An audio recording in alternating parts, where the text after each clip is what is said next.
Thursday evening, the Electoral Commission released a polling schedule. Thursday evening, and they're going to poll on Monday. Nobody even knew what day they're polling.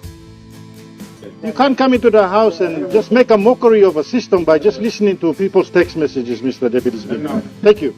Yes, we get information from our electorate because that's who we represent. We come here to be their voice.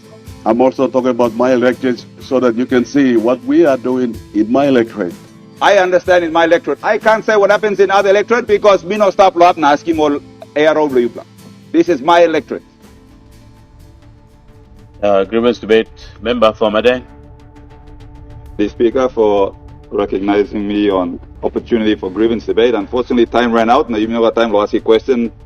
So I'll try and craft my question that was to the Minister for Administrative Services as part of my grievance debate.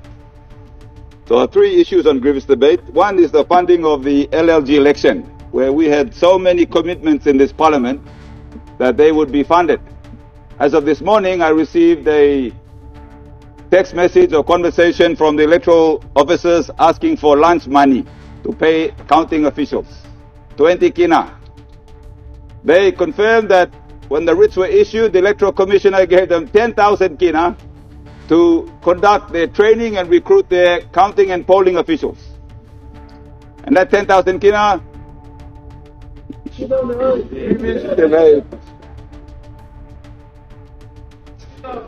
Honorable Minister, what's your point of order?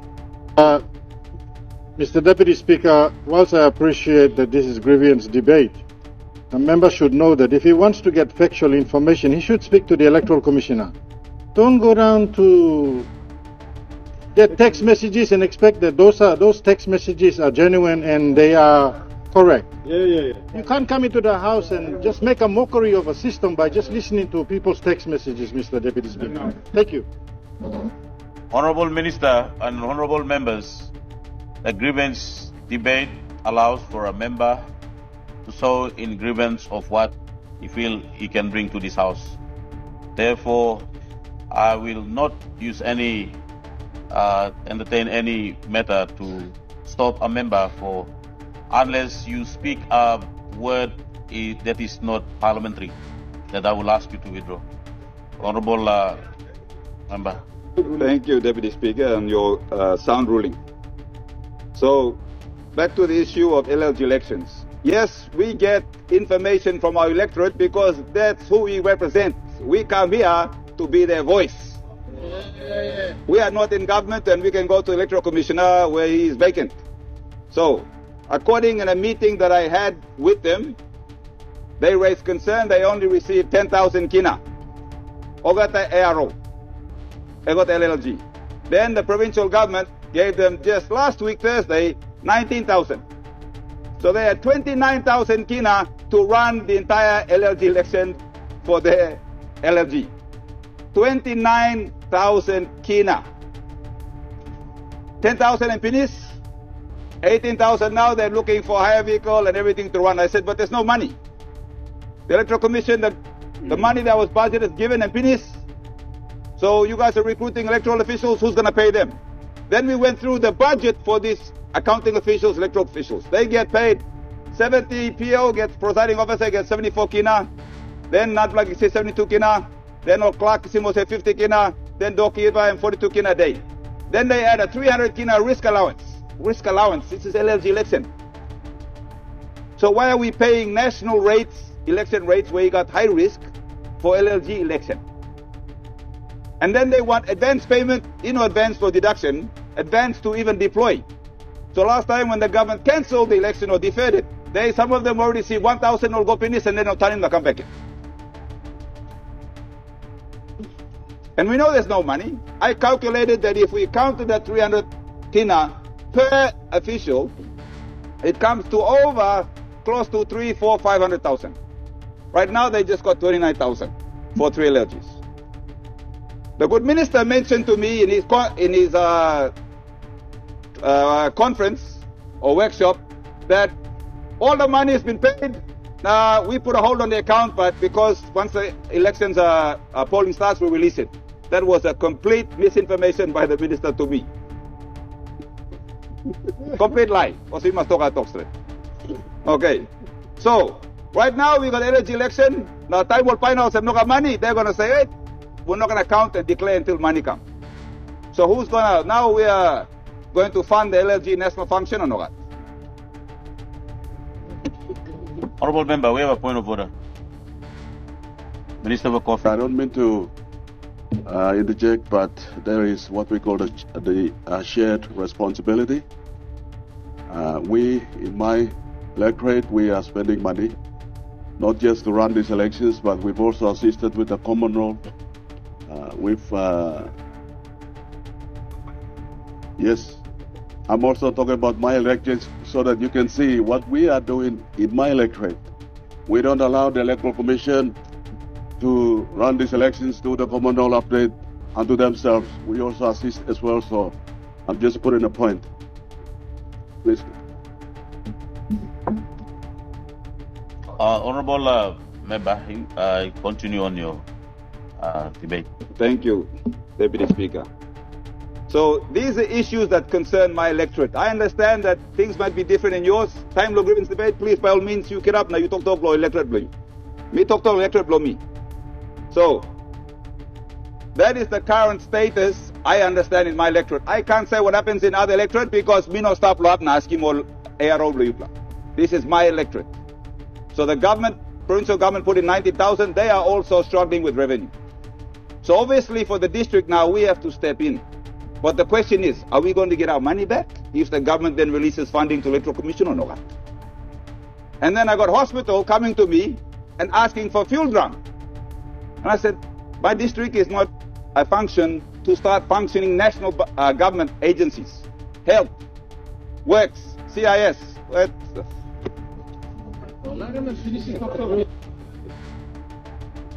Honorable Minister, what's your point of order? This talk law. You mean online district na provinces talk along or work law. PHA and blow na national government you must stop him. It is a shared responsibility. It is a service level agreement that is now signed by all DDAs to support PHAs where the need is. Thank you. Deputy Speaker.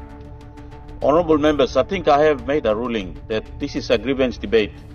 Allow the members to pour out their grievances. If you have any ministers that you are sitting, please take note of what the members are sharing on their grievance and we can address to it. And we can allow the authorities out there also to listen to the members and address the issue the country is facing. Honorable Member, continue on your debate. Thank you, Deputy Speaker. On the issue of security, I approached the Madang police to confirm, are they deploying? They said, we have no instructions from the Electoral Commissioner. We have received no briefing. Last week, Thursday, they just released, Thursday evening, the Electoral Commission released the polling schedule. Thursday evening, and they're going to poll on Monday. Nobody even knew what day they're polling. Policing said we were waiting on the Electoral Commission to brief us. We don't even know our operation. We've already tassoled, but we have no briefing. And we don't know we're going to get paid allowances or not.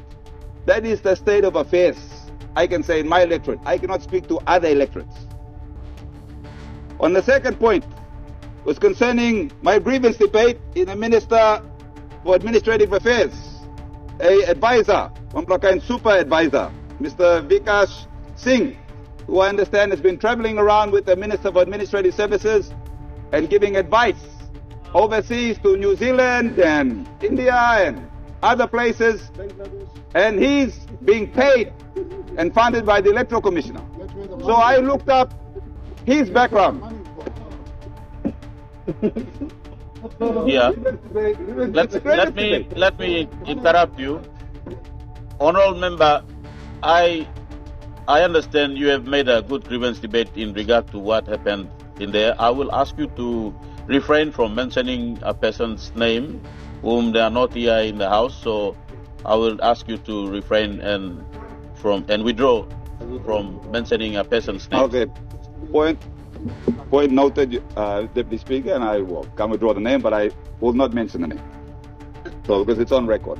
So, the super advisor, according to his LinkedIn, is a TV technician. He connects TV brackets. He has a magic TV. is a domino franchise. The super advisor is now leading in discussions on our electoral reform with the good minister.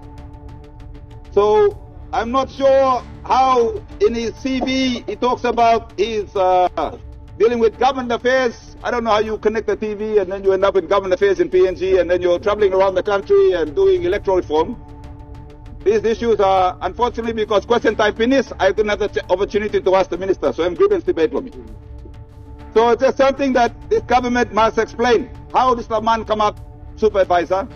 One qualification, because I don't see any qualifications in his LinkedIn to say he's even qualified for this work. On the other issue, well, he's also a restaurant advisor. So I understand also he's advising Treasury. I understand how these people are recruited. Oh man, we have a point of order. The gentleman that he's referring to has not been paid by the state. He provides advice based on whatever information we require. But the government or the state does not pay him. He's not a consultant, or we just seek his advice because he comes from a professional background. So it's really sad that the member for Madang could drag people like this just for grandstanding in the parliament. Order. Order.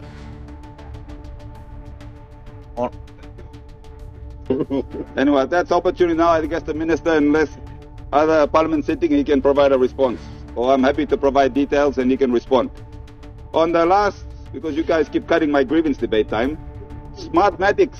Smartmatics. This is a company that a good minister invited to PNG, a US-based company that provides electronic polling and voting.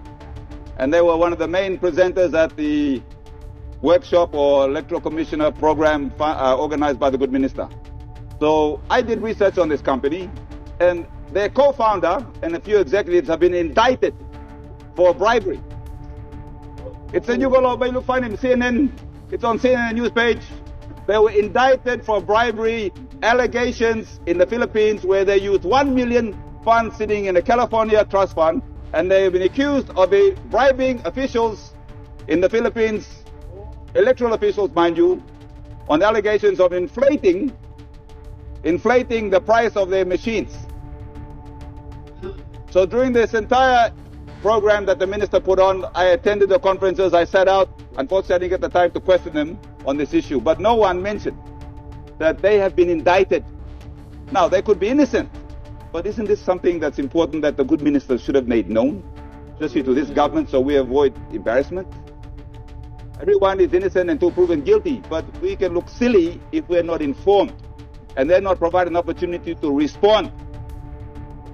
So we're now talking about going into electronic biometric.